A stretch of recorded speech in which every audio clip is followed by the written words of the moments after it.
Hello everyone, welcome to study IQ. और study IQ के इस वीडियो में हम डिस्कस करेंगे हमारा यूपीपीसीएस के लिए सेट नंबर 27। और इस वीडियो को लेके आ रहा हूँ मैं, मेरा नाम है डॉक्टर विपन गोयल। सो बढ़ते हैं आगे बढ़ने से पहले आपको बता दूं, आप मुझे डिफरेंट सोशल मीडिया के ऊपर फॉलो कर सकते हैं।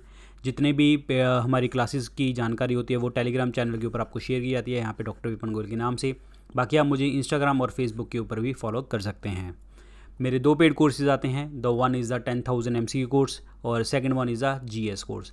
10,000 MCQ कोर्स के अंदर हमने चैप्टर वाइज टॉपिक वाइज जो हैं हमारे MCQ डिस्कस किए हैं यहाँ पे डिटेल में। यहाँ पे चैप्टर वाइज टॉपिक वाइज तो MCQ हैं ही हैं, प्लस यहाँ पे आपके डिफरेंट एग्जाम को फोकस करके स्टेट PCS UPSC के लिए, SSC रेलवे और डिफेंस एग्जाम के लिए भी मैंने अलग से एक फोल्डर बनाए हैं, उसको भी आप पढ़ सकते हैं। और इसमें कूपन कोड लगाना है विपन15, आपको डिस्काउंट मिल जाएगा। GS कोर्स जो है फुली हमारा क्या है, थ्योरी कोर्स है। इसमें हमने थ्योरी टॉपिक डिस्कस किए हैं और इसमें VIP 500 कूपन कोड लगाएंगे तो आपको डिस्काउंट मिलेगा। अब आप इन कोर्सेज़ को परचेज़ कहाँ से कर सकते हैं? दो जगह से, या तो स्टडी IQ ऐप से कर सकते हैं, डाउनलोड करें प्ले स्टोर से, या फिर हमारी वेबसाइट से studiiq.com। जैसे आप इसको ओपन करते हैं आपको स्क्रीन के ऊपर नज़र आ जाता है यहाँ पे होम पेज। यहाँ पे आपको दिखता है बेस्ट सेलिंग कोर्सेज, यहाँ पे व्यू ऑल का बटन। इस व्यू ऑल के बटन को दबाओ। जैसे आप दबाएंगे 10,000 MCQ कोर्स आपको तीसरे नंबर पे दिखेगा और हमारे GS कोर्स जो है चौथे नंबर के ऊपर नज़र आ जाएगा। जो भी आपको कोर्सेज अच्छे लगे आप परचेज़ करें, प्रेपरेशन को आगे बढ़ाएं। Start with the first question. Question को ध्यान से समझना है और आंसर देने की कोशिश करनी है। एस्ट्रॉयड बेल्ट होती है जिसे हम क्षुद्र ग्रह बेल्ट कहते हैं, ये दो प्लैनेट्स के बीच में होती है। कौन से प्लैनेट्स के बीच में होती है? एस्ट्रॉयड बेल्ट जो होती है, ये दिखा देता हूँ मैं पहले आपको, फिर हम इसके बारे में डिस्कस करेंगे। एस्ट्रॉयड बेल्ट जो होती है वो ये होती है आपकी main asteroid belt between the Mars and between the Jupiter. Clear? So this is the asteroid belt, this is very very important. Clear? और इस एस्ट्रॉयड बेल्ट में क्या होता है कि जितने भी आपके मिट्योर्स होते हैं, ठीक है, मिट्योराइड्स वगैरह सारे के सारे वो यहाँ पे जल जाते हैं। क्लियर? यहाँ पे जल जाते हैं, धरती के ऊपर नहीं गिरते। अगर धरती के ऊपर गिरते हैं तो वहाँ पे कॉज कर सकते हैं, कोई भी प्रॉब्लम कर सकते हैं। जैसे कि हमारे इंडिया में मिट्योरेटिक लेक बनी थी, मिट्योरेटिक लेक, और ये मिट्योरेटिक लेक जो थी वो थी आपकी लोनार लेक। क्लियर? और लोनार लेक जो बनी थी कहाँ पे बनी थी? महाराष्ट्र में बनी थी। ये भी आपको याद रखना है। और ये नुकसान करते हैं फिर आके अगर धरती के ऊपर आ जाएं। तो अब बात यहाँ पे ये है कि ये कौन से जो है आपके आई मीन टू से प्लैनेट्स के बीच में है। सो ये मार्स और जुपिटर के बीच में है। आंसर इसमें क्या बनेगा? बी ऑप्शन बनेगा करेक्ट आंसर, बी ऑप्शन। अर्थ की बात करते हैं तो अर्थ क्या है आपका? ब्लू प्लैनेट के नाम से जानते हैं।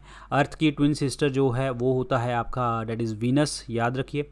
मार्स को हम क्या कहते हैं? लाल ग्रह, रेड प्लैनेट कहा जाता है। और इसमें दो आपके आई मीन टू से सैटेलाइट्स होते हैं, एक होता है फोबोस और एक होता है दीमोस। ये भी आपको याद रखना है। और मार्स हो गया। जुपिटर की अगर मैं बात करता हूँ, जुपिटर जो है सबसे बड़ा लार्जेस्ट आपका जो है प्लैनेट है, यहाँ पे लार्जेस्ट प्लैनेट है। और ये हो गया सैटर्न। सैटर्न की सबसे ज़्यादा जो है आपकी क्या है? सैटेलाइट्स हैं 82 नंबर में। और अगर मैं बात करूँ पूरे सोलर सिस्टम की सबसे बड़ी सैटेलाइट का नाम है गैनीमीड। और गैनीमीड जो है किसकी सैटेलाइट है? ये आपकी जुपिटर की सैटेलाइट है सबसे बड़ी। क्लियर? याद रखिए। और सैटर्न हो गया। यूरेनस और वीनस एक ऐसे जो हैं आपके ग्रह हैं जो उल्टा घूमते हैं, बाकी एक सेम डायरेक्शन में।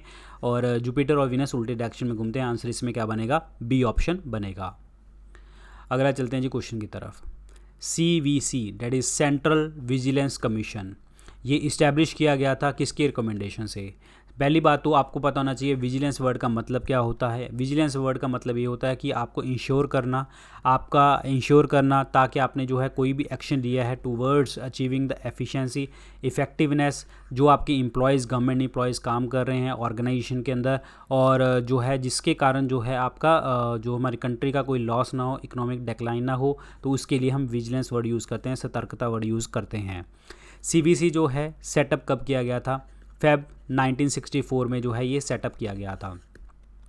और ये किस कमेटी की रिकमेंडेशन से? संथनम कमेटी की रिकमेंडेशन से, क्योंकि संथनम जो थे वो आपके चेयरपर्सन थे इस कमेटी के।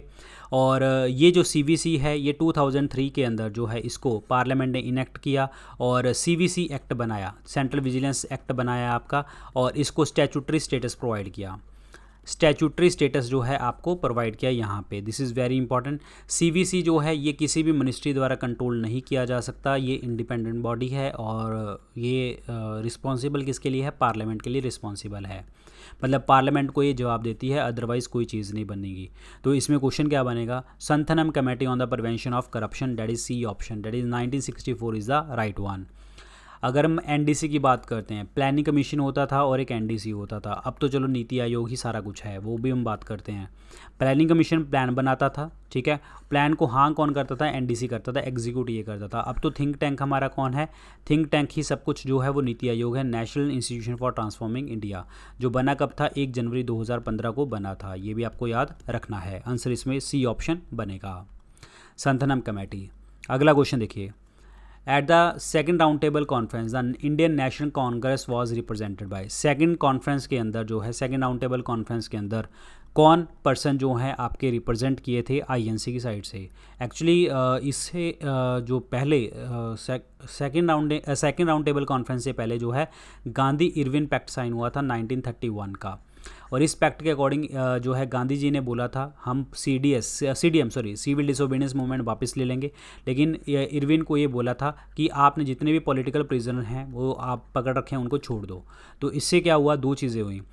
इरविन ने बोला कि आपको राउंड टेबल कॉन्फ्रेंस में आना पड़ेगा, ठीक है। दूसरी बात ये है कि इस चीज़ का फ़ायदा इरविन को ये हुआ कि जो भगत सिंह, राजगुरु, सुखदेव, ठीक है, इन लोगों को पकड़ा हुआ था, इनको फांसी भी होगी। क्यों? क्योंकि कानून की नज़र में ये क्रिमिनल थे। पहली बात तो कानून की नज़र में ये क्रिमिनल थे, ठीक है।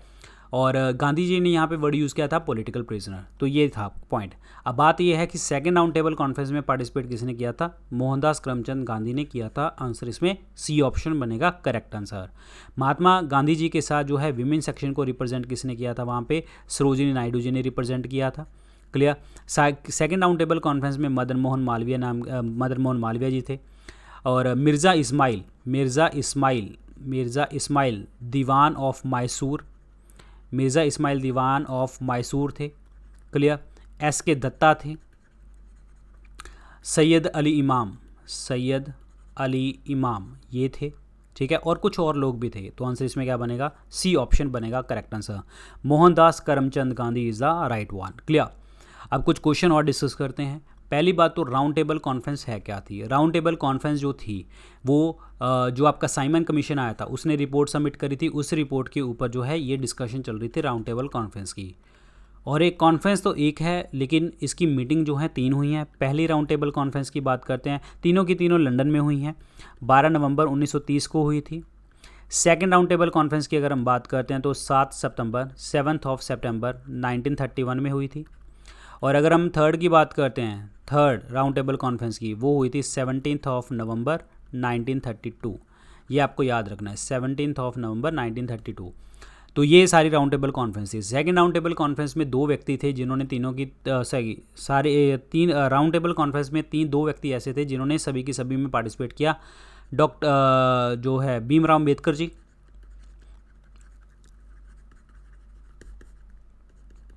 दूसरे थे तेज बहादुर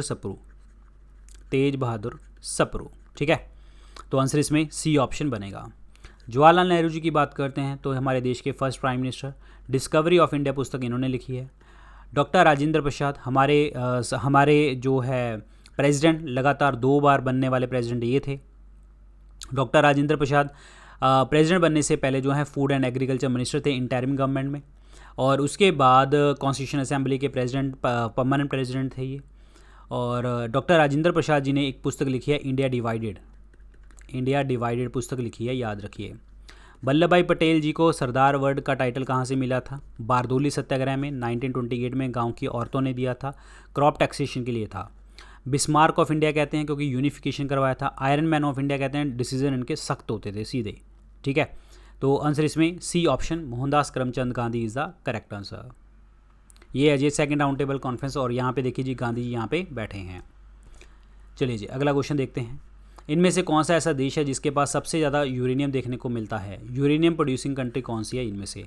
यूरेनियम की बात करते हैं तो यूरेनियम 235 हम यूज़ करते हैं as a nuclear fuel. Uranium की बात करते हैं, ये फ्यूल है, न्यूक्लियर फ्यूल है, कहाँ पे, न्यूक्लियर रिएक्टर के अंदर, ठीक है। और एक बात करते हैं यूरेनियम के ऊपर, यूरेनियम की ओर है आपकी पिच ब्लेंड एक और किसकी है, थोरियम की भी ओर है। क्लियर, थोरियम की भी ओर है। और थोरियम हमें इंडिया में सबसे ज़्यादा कहाँ पे मिलता है, मोनाजाइट सैंड ऑफ केरल को हम और क्या कहते हैं, स्पाइस सिटी के नाम से जानते हैं। नेचुरल रबड़ यहाँ पे मिलती है। नेचुरल रबड़ की बात करें तो नेचुरल रबड़ आती कहाँ से, लेटेक्स ऑफ द प्लांट से आती है, रबड़ के। और नेचुरल रबड़ को स्ट्रॉन्ग बनाने के लिए हम एक प्रोसेस करते हैं जिसे हम क्या कहते हैं, वल्कनाइजेशन ऑफ रबड़।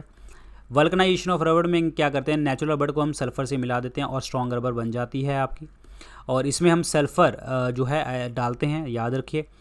और नेचुरल रबड़ वर्ल्ड वाइड मिलती है कहाँ पे, थाईलैंड में सबसे ज़्यादा मिलती है, ये भी आपको क्लियर होना चाहिए। तो अब यहाँ पे क्वेश्चन ये है कि सबसे ज़्यादा यूरेनियम प्रोड्यूसिंग कंट्री कौन सी है, तो वो है Kazakhstan.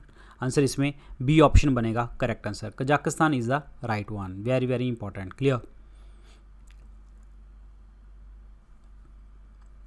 The ideas mention in the preamble to the constitution of India are inspired. जो आइडियाज़ हैं वो कहाँ से इंस्पायर हुए हैं। प्रियम्बल जिसे हम कहते हैं preface of the constitution, preface of the constitution, इसमें एक बार ही अमेंडमेंट हुई है, एक बार ही संशोधन हुआ है, 42nd अमेंडमेंट एक्ट 1976, जिसमें हमने 3 word socialist, secular, integrity 3 word add किए थे। प्रियम्बल जो है हमने दिया किसको है, to the people of India. अब बात यहाँ पे यह है कि जो आइडियाज़ हैं वो कहाँ से आए हैं, अमेरिकन कॉन्स्टिट्यूशन से। आंसर इसमें डी ऑप्शन बनेगा करेक्ट आंसर। अमेरिका से हमने इंडिपेंडेंस ऑफ जुडिशरी का कॉन्सेप्ट और जो आपके जजेस के बारे में, ठीक है, जुडिशियल रिव्यू के बारे में, सब कुछ हमने अमेरिका के कॉन्स्टिट्यूशन से लिया है। फ्रेंच रेवोल्यूशन की बात करते हैं तो यहाँ से हमने इक्वालिटी, लिबर्टी और फ्रेटर्निटी वर्ड यहाँ से लिए हैं। आयरलैंड से हमने क्या लिया है, DPSP, directive principle of state policy का प्रावधान यहाँ लिया है।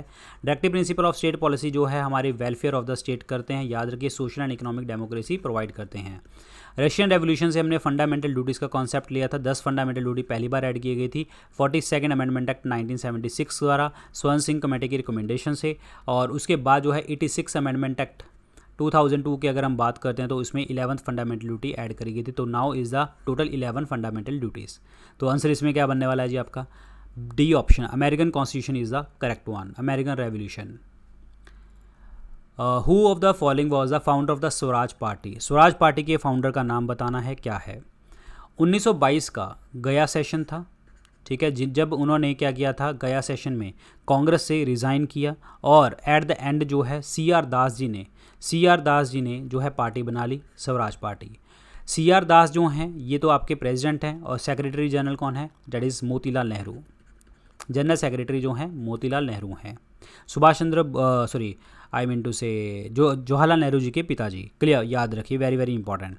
अब इसके अलावा बहुत सारे प्रोमिनेंट लीडर यहाँ पे बहुत सारे और भी हैं, जैसे कि फॉर एग्जांपल हम बात करते हैं एन सी केलकर की, क्लियर, और हुसैन शहीद सुहावर्दी,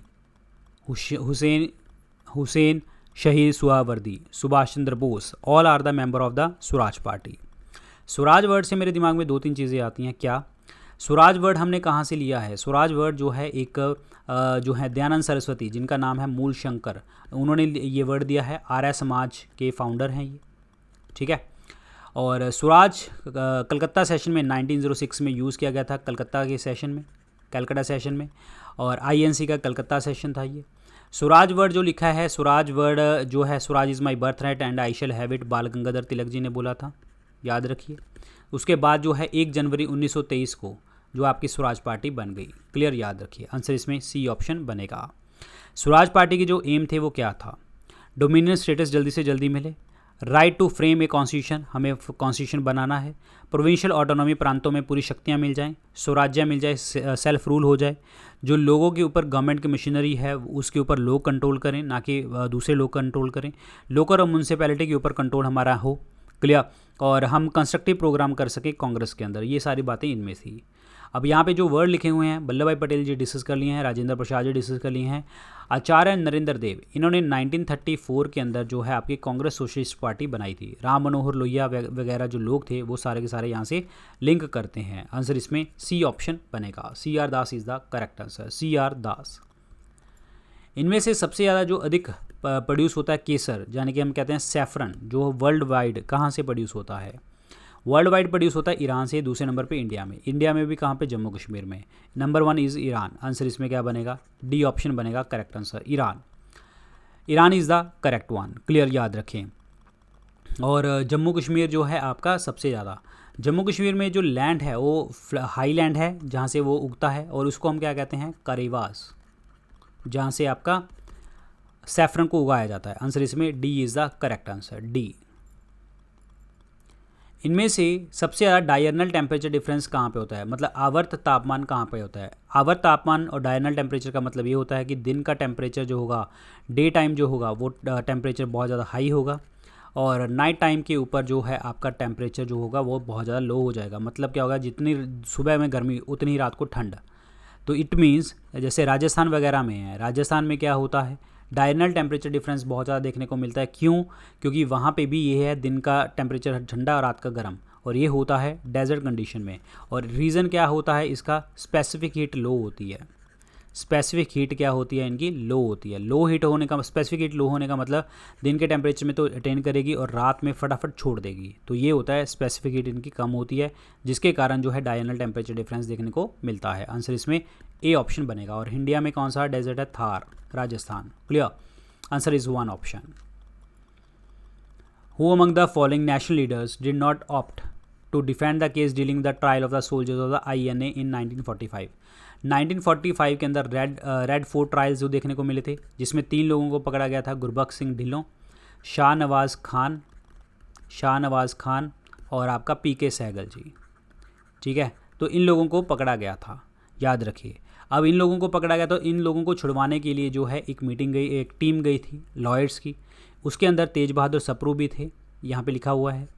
बुल्ला भाई Desai was the chief lawyer, ये चीफ लॉयर थे, ये भी थे। सी राजगोपालाचार्य बिल्कुल भी नहीं थे, जवाहरलाल नेहरू भी गए थे। तो आंसर इसमें क्या बनेगा, सी ऑप्शन बनेगा correct answer, C option, C Rajagopalachari is the right one. Mughal painting was at the top of whose leadership, मतलब मुगल पेंटिंग जो होती है वो टॉप पे कब पहुंची थी, किसके टाइम पे, जहांगीर के टाइम पे। आंसर इसमें ए ऑप्शन बनेगा। जहांगीर को हम और क्या कहते हैं, पेंटर किंग के नाम से भी हम जानते हैं। क्लियर। पांचवें सिख गुरु गुरु अर्जन देव जी को इन्होंने मारा था, इनको शहादत मिली थी गुरु अर्जन देव जी को। और जहांगीर के बारे में बात करते हैं तो इनके दरबार के सामने आगरा के किले के बाहर लगा होता था जंजीर आदिल, मतलब व्हाट इज़ दिस, जंजीर Adil, this is the chain of justice, याद रखना है, इंपॉर्टेंट है। क्लियर। और आंसर इसमें ए ऑप्शन बनेगा। और जहांगीर की वाइफ का नाम है नूरजहां एक टाइटल है एक्चुअली, और एक किसको दिया गया था, मेहरुन्निसा को दिया गया था, मेहरुन्निसा। क्लियर। मेहरुन्निसा ने को टाइटल मिला नूरजहां का, किसको, जहांगीर से। और मेहरुन्निसा ने खुद अपने आप को टाइटल दिया था पादशाह बेगम का टाइटल दिया था, ये भी आपको याद रखना है। और जहांगीर ने परमिशन दी थी सूरत में फैक्ट्री लगाने के लिए, किसको दी थी, थॉमस रॉय को। पहले परमिशन लेने कौन आया था, विलियम हॉकिंस, लेकिन इसको परमिशन ना मिली थी, और इसको जहांगीर ने इसका अपने दरबार में रख लिया था और इसको टाइटल दिया था इंग्लिश खान का, किसको, विलियम हॉकिन को। हुमायूं की बात करें, हुमायूं नामा जो है ये किसने लिखी है, गुलबदन बेगम ने लिखी है। और शाहजहाँ के बात करते हैं, पादशाहनामा अहमद हामिद लाहौरी। अकबर के ऊपर आईने अकबरी लिखी गई है और लिखी है अबुल फजल ने लिखी है। जहांगीर ने अपनी ऑटोबायोग्राफी लिखी है, that is Tuzuke Jahangiri. Clear, याद रखिए। तो आंसर इसमें ए ऑप्शन बनेगा, Jahangir is the correct answer. Who commanded the Maratha army in the third battle of Panipat हुई थी 1761 में। अहमद शाह अब्दाली थे और मराठास थे, और मराठाओं को लीड कौन कर रहा था, सदाशिवराव भाऊ। आंसर इसमें सी ऑप्शन बनेगा, अहमद शाह अब्दाली इसमें जीता था। पानीपत की 3 लड़ाइयाँ हुई हैं, 1526, 1556 और 1761। 26 वाली लड़ाई जो हुई थी वो हुई थी किसके बीच में, 1526 वाली इब्राहिम लोदी और बाबर के बीच में, बाबर जीता था।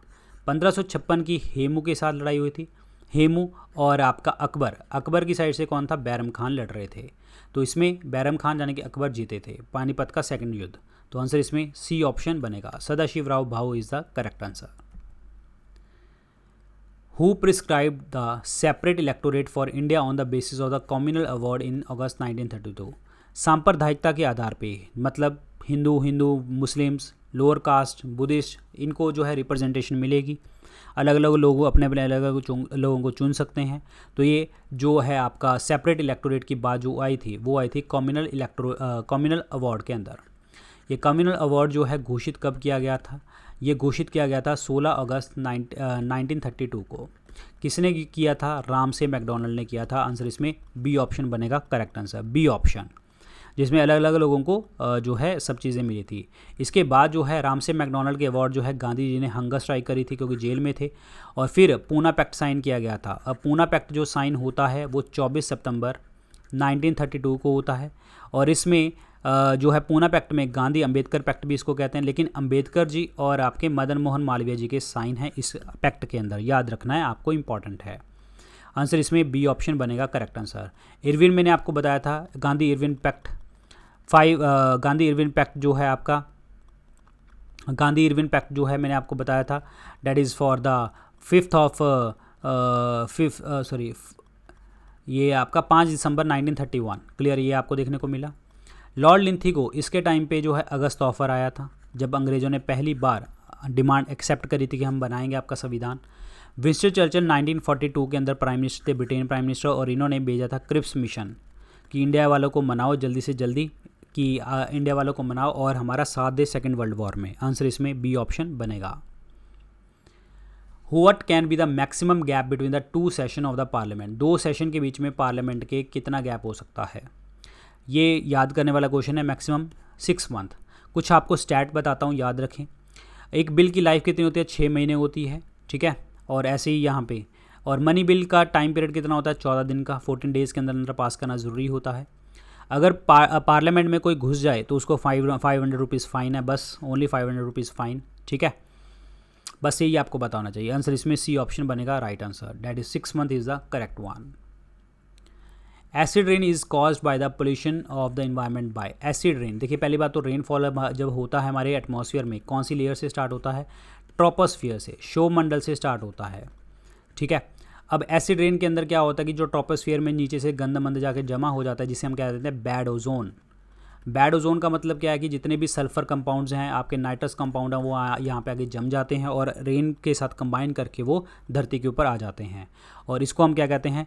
Nitrous oxide and sulphur dioxide. Answer इसमें क्या बनेगा? D option, that is HNO3 plus SO2, these are the acid rain. Answer इसमें बी ऑप्शन बनेगा।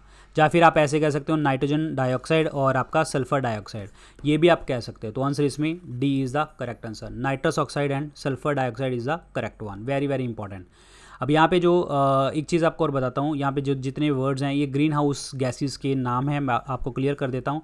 ग्रीन हाउस गैसेस वो होती हैं जो इन्वायरमेंट को गर्म कर देती हैं, हॉट कर देती हैं, like for example carbon dioxide, water vapour, ठीक है, nitrous oxide N2O, sulphur hexafluoride, hydrofluorocarbon, perfluorocarbon. So these are the acid rain वाले ग्रीन हाउस गैसेज होती हैं ये। आंसर इसमें डी ऑप्शन बनेगा correct answer, nitrous oxide and sulphur dioxide. ये या देखो जी, सल्फर डाइऑक्साइड और नाइट्रोजन और डाइऑक्साइड ये मिलते हैं सल्फ्यूरिक एसिड और नाइट्रिक एसिड की फॉर्म में, जो है धरती के ऊपर गिर जाते हैं। पहली रेन में नहाना इसीलिए कहते हैं कि पहली रेन में नहाना नहीं चाहिए, क्यों? क्योंकि ये सारी कंपाउंड जो हैं धरती के ऊपर आते हैं। इसीलिए क्या करते हैं कि जो आपके इन्वर्टर्स वगैरह होते हैं ना, उनमें ये पानी स्टोर करके रख लेते हैं और उसके अंदर डालते हैं, क्योंकि ये इसमें केमिकल सारी चीज़ें होती हैं।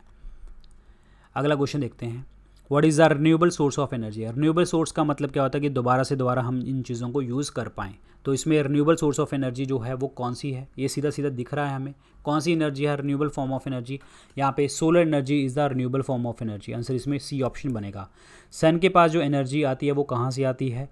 वो न्यूक्लियर फ्यूज़न से आती है, नाभिकीय संलयन से आती है, और इसमें क्या होता है? हाइड्रोजन जो मिलते हैं हीलियम बना देते हैं, याद रखिए, न्यूक्लियर फ्यूज़न से। Answer C option is the correct answer. Coal, petrol, natural gases, ये सारे कुछ कहाँ से मिलते हैं हमें? सेडिमेंट्री रॉक्स, अवसादी चट्टानों से हमें मिलते हैं। सेडिमेंट्री रॉक्स ऐसी रॉक्स होते हैं जिनमें आपके लेयर्स होती हैं, फॉसिल फाइंड मिलते हैं यहाँ पे। आंसर इसमें सी ऑप्शन बनेगा। Renewable source of energy is the solar energy. यहाँ पे देखिए जी, यहाँ पे सोलर एनर्जी बहुत सारी है, जियोथर्मल यानी कि जो धरती से आती है, solar hot water, biomass, small winds, solar, ये combined heat and power, solar power. और एक चीज़ मैं बताता हूँ, ये जो आपके फोटोवोल्टिक सेल होते हैं ना, सोलर फोटोवोल्टिक सेल, इसके अंदर आपका होता है सिलिकॉन यूज़ किया जाता है, ये याद रखना, बड़ा इंपॉर्टेंट क्वेश्चन है ये वाला। क्लियर? सो गाइज ये थे आज के लेक्चर के अंदर क्वेश्चन कैसे लगे बताना, और लेक्चर अच्छा लगा लाइक शेयर कीजिए, और प्लस आप अपने टेलीग्राम चैनल के साथ यहाँ पे जुड़ सकते हैं। यहाँ पे सारे क्लासेस, वीडियो लेक्चर प्लस सब कुछ यहाँ पे शेयर किया जाता है। 1,30,000 प्लस बच्चे जुड़े हुए हैं मेरे साथ। इंस्टाग्राम और फेसबुक के ऊपर आप मुझे जो है फॉलो कर सकते हैं। जैसे अभी हमने MCQ डिस्कस किए, ऐसे ही हमारे पेड कोर्सेज़ के अंदर, हमारे 10,000 MCQ कोर्स के अंदर हमने chapter wise, topic wise MCQ discuss किए हैं। यहाँ पे चैप्टर वाइज, टॉपिक वाइज तो है ही हैं, प्लस यहाँ पे आपके डिफरेंट एग्जाम को फोकस करके SSC, railway, defence exam, state PCI, UPSC के लिए भी क्वेश्चन तैयार किए गए हैं। इसमें कूपन कोड लगाना है आपको WIPN15, आपको डिस्काउंट मिलेगा। GS कोर्स जो है पूरा का पूरा हमारा क्या है, थ्योरी कोर्स है, और इसमें कोड लगाना है VIP 500, आपको अगेन डिस्काउंट यहाँ पे मिलेगा। अब आप इन कोर्सेज़ को परचेज़ कहाँ से कर सकते हैं? 2 जगह से। एक तो StudyIQ ऐप से कर सकते हैं, और एक आप कर सकते हैं वेबसाइट से studyiq.com। क्या करेंगे, जैसे आप इसको ओपन करते हैं, आपको स्क्रीन के ऊपर नजर आएगा होम पेज, यहाँ पे दिखेगा बेस्ट सेलिंग कोर्सेज, यहाँ पे दिखेगा व्यू ऑल का बटन। इस व्यू ऑल के बटन को दबाना, जैसे आप दबाएंगे 10,000 MCQ कोर्स आपको दिखेगा तीसरे नंबर पे, GS कोर्स आपको नजर आएगा चौथे नंबर के ऊपर। सो जो भी आपको कोर्सेज अच्छे लगे आप परचेज करें, प्रेपरेशन को आगे बढ़ाएं। So thank you so much and good luck guys, take care. रात को मिलते हैं 9 बजे। Good luck, take care, bye bye.